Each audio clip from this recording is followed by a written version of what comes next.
केंद्र सरकार ने 8वें वेतन आयोग की घोषणा कर दी है। ऐसे में सरकार के इस फैसले का असर 50 लाख केंद्रीय कर्मचारियों और 65 लाख पेंशन धारकों पर होगा। केंद्र सरकार के इस फैसले का असर दिल्ली में रह रहे 4 लाख केंद्रीय कर्मचारियों पर भी पड़ेगा। आपको बताएं तो फिलहाल केंद्रीय कर्मचारियों को 7वें वेतन आयोग की सिफारिशों के आधार पर वेतन मिल रहा है। ये सिफारिशें 1 जनवरी 2016 से लागू हैं और दिसंबर 2025 तक लागू रहेंगी। ऐसे में माना जा रहा है कि सरकार 1 जनवरी 2026 से 8वें वेतन आयोग को लागू कर सकती है। फिलहाल सबके मन में सवाल यही है कि 8वें वेतन आयोग के लागू होने के बाद केंद्रीय कर्मचारियों के वेतन में कितना इजाफा होगा। लेकिन उससे पहले ये जान लेते हैं कि वेतन में इजाफे का फॉर्मूला कैसे तय किया जाता है और इसे कौन तय करता है। वेतन आयोग एक हाई लेवल कमेटी होती है। इसमें वेतन, वित्त, इकोनॉमी, मानव संसाधन के एक्सपर्ट होते हैं। वेतन आयोग कर्मचारियों का वेतन और सेवानिवृत्त कर्मचारियों का पेंशन तय करने के लिए कई पहलुओं पर गौर करता है। इसमें महंगाई, देश की आर्थिक स्थिति सबसे अहम फैक्टर होते हैं। अब तक लागू 7वें वेतन आयोग के तहत न्यूनतम पेंशन 3500 से बढ़कर 9000 रुपए तक पहुंच गई थी। 7वें वेतन आयोग की सिफारिशों के बाद अधिकतम सैलरी 2,50,000 रुपए और अधिकतम पेंशन 1,25,000 रुपए तक पहुंच गई थी।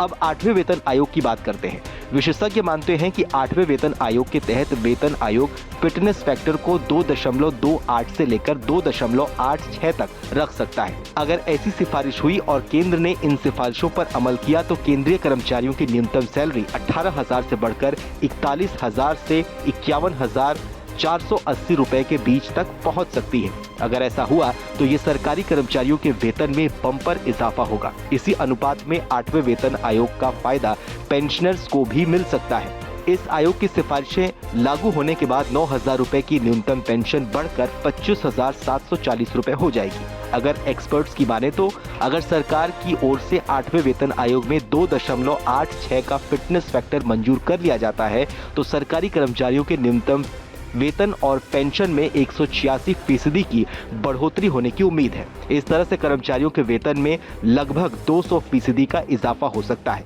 दरअसल फिटमेंट फैक्टर सरकारी कर्मचारियों और पेंशन भोगियों के वेतन और पेंशन में सुधार करने के लिए उपयोग किया जाने वाला एक फॉर्मूला है। इसका मकसद स्टाफ की आर्थिक स्थिति को बेहतर करना और महंगाई के बढ़ते स्तर के साथ उनकी खरीदने की शक्ति को बनाए रखना है।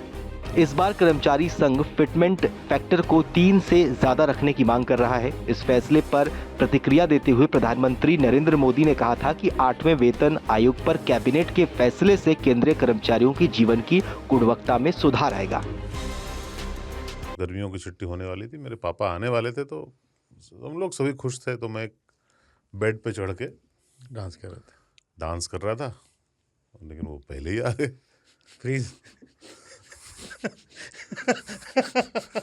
तो मैं उस समय तो कंटिन्यू नहीं कर सकता था ना, तो फ्रीज फ्रेम टाइप का हो गया। कसम पैदा कर